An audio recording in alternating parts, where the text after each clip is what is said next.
Rose Roach. Rose is the national coordinator for the Labor Campaign for Single Payer and chair of Healthcare for All, Minnesota. She retired in 2023 as the executive director of the Minnesota Nurses Association after working in the labor movement for 34 years. For over 2 decades, Ms. Roach has been involved in the healthcare justice movement, both as a national speaker and trainer. Take it away, Rose. Awesome. Thank you so much, Patrick. So the Swiss moral philosopher, poet, and critic, Henri Frederick Emile, said, "In health there is freedom. Health is the first of all liberties." Since no one understands freedom and liberty better than our country's veterans, connecting health to both seems an appropriate way to begin my remarks tonight. Good evening and greetings of health and solidarity from the Labor Campaign for Single Payer.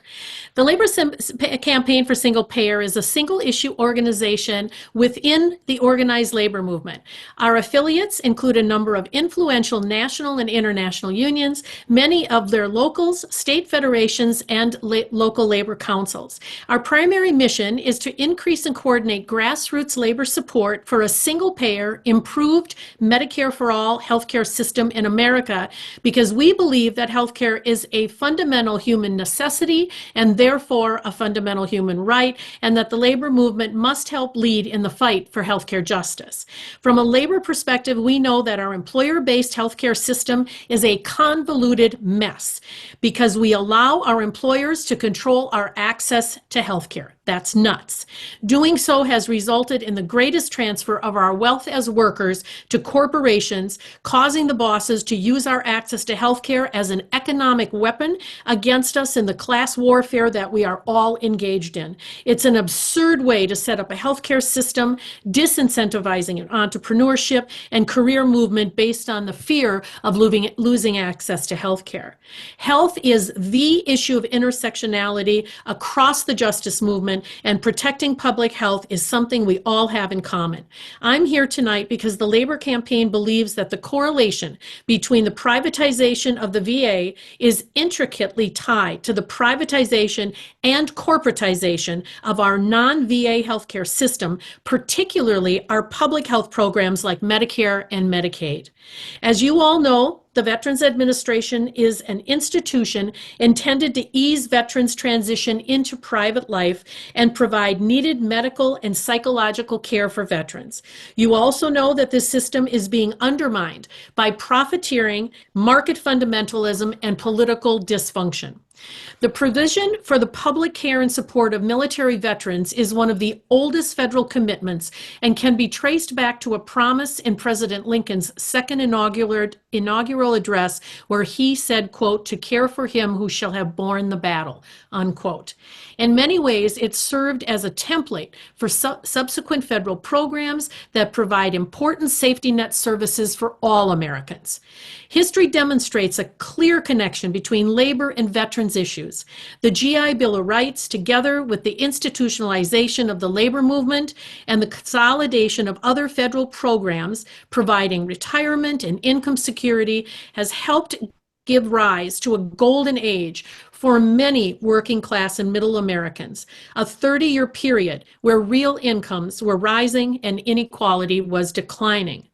Of course, the massive racial inequities that defined the immediate post-World War II period ensured that Black veterans were never able to access the full range of services to which they were entitled. This was particularly true in housing, where both formal and informal residential segregation, deed restrictions, redlining, and other forms of financial discrimination resulted in huge disparities between Black and white veterans' uptake of GI loans. Over the decades, even long after those legal barriers were removed, these initial inequities abetted de facto residential segregation, urban decay, desperate educational access, and a racial wealth gap. The post-World War II Veterans Program thus illustrated the shortcomings and difficulties of attempting to graft universal social programs on a political economy where the color line acted as a determinant in the distribution of resources and opportunities. Things would only get more challenging in the neoliberal era, when a reactionary counteroffensive began to frame public goods and services as fundamentally inefficient and in need of privatization and commodification. The attack on veterans' health care is a case in point. Originally organized on the National Health Service model, facilities being publicly owned, providers, public employees, resources allocated through comprehensive planning, and services free at the point of service to all eligible participants, the Veterans Health Administration is the largest integrated health system in the United States. Many of its vast workforce are veterans themselves, and many of those veterans are indeed union members, making it one of the largest unionized workplaces as well. It was designed to cater to the unique needs of veterans and has been a pioneer in diagnosing and treating veteran-specific diseases. It has also been a leader in developing systems of comprehensive and preventive care, focusing on treatment over a patient's entire life cycle. Numerous studies have demonstrated how VA care consistently produces better health outcomes than privatized health care at a lower cost. Through price negotiation and other administrative procedures, the VA pays about half as much as Medicare for drugs and other pharmaceutical products. Suzanne Gordon, Steve Early, and Jasper Craven, authors of Our Veterans, wrote that despite superior outcomes and cost effectiveness, VA healthcare was considered too big and too lucrative as a target to escape the attention of the free market ideologues and healthcare profiteers. President Dimenstein often sets it up this way when he talks about what the 4 Ds are in relation to the privatization efforts. The 4 Ds are defund and begin the process of slow strangulation, degrade the service so that people who can afford to do so begin to look for alternatives in the private sector, demonize the workers for the resultant failures, and then dismantle and privatize the service. And this is how privatization was eventually unleashed. Insufficient funding gave rise to long waiting lists, staffing shortages, and the occasional service meltdown. Detractors, often linked to right-wing and free market think tanks, pounced on every shortcoming and made sure their allies in Congress and the press blew them all out of proportion. As in education and Medicare, where the Medicare Advantage program is rapidly privatizing another cherished public good, once the services began to degrade, the privatizers called for an expansion of choice. That would allow veterans to seek care in the private sector. Beginning under the Obama administration with the Choice and Mission Acts and expanding greatly under the first Trump administration, veterans were in fact encouraged to use private care options that often had longer wait times and inferior care than the pillared government care. Dedicated VA workers were also demonized, as they continue to be, with union bargaining rights sharply curtailed under Trump 1.0 and 2.0. Workers are being scapegoated for problems beyond their control, causing demoralization, and staff turnover is exploding. In comes Project 2025.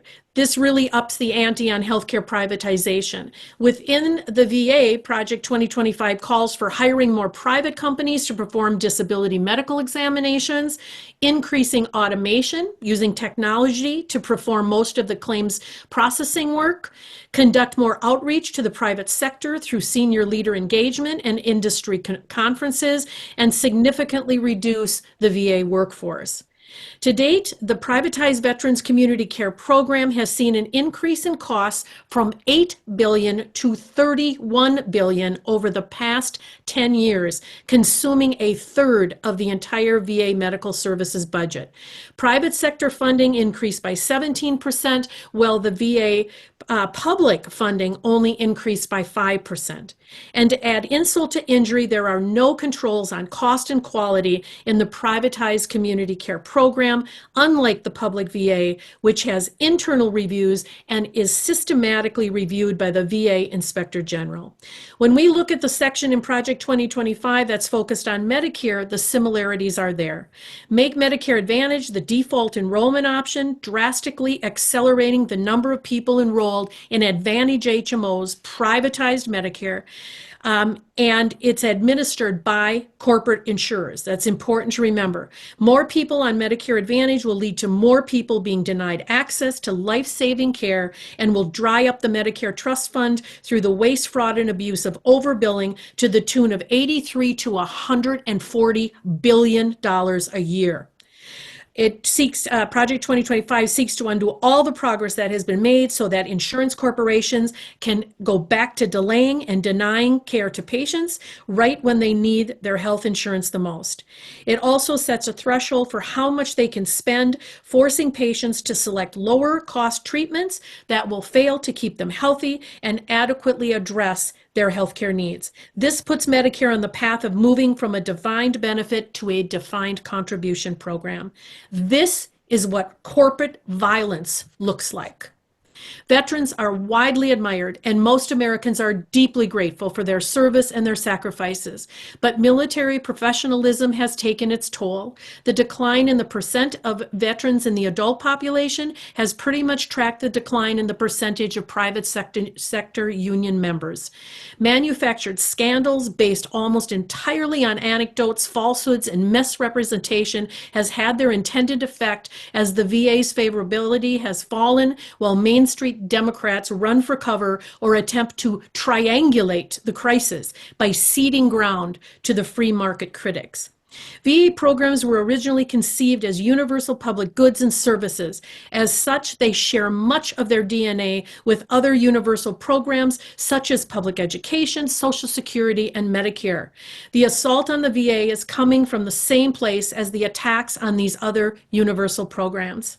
At the same time as there are veteran advocates that view VA benefits as earned by the unique sacrifices that are made by veterans, there are sections of the labor movement who cling to their union advantage, negotiated healthcare benefits, despite overwhelming evidence that these programs are unsustainable and are actually undermining worker bargaining power.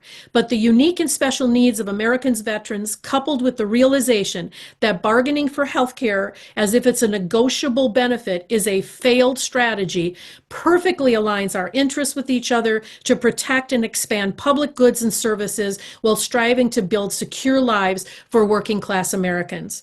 A wise Aboriginal woman once said, "If you come only to help me, you can go back home. But if you consider my struggle as part of your struggle for survival, then maybe we can work together." So let's work together. Our mutual survival literally depends upon it. Si se puede.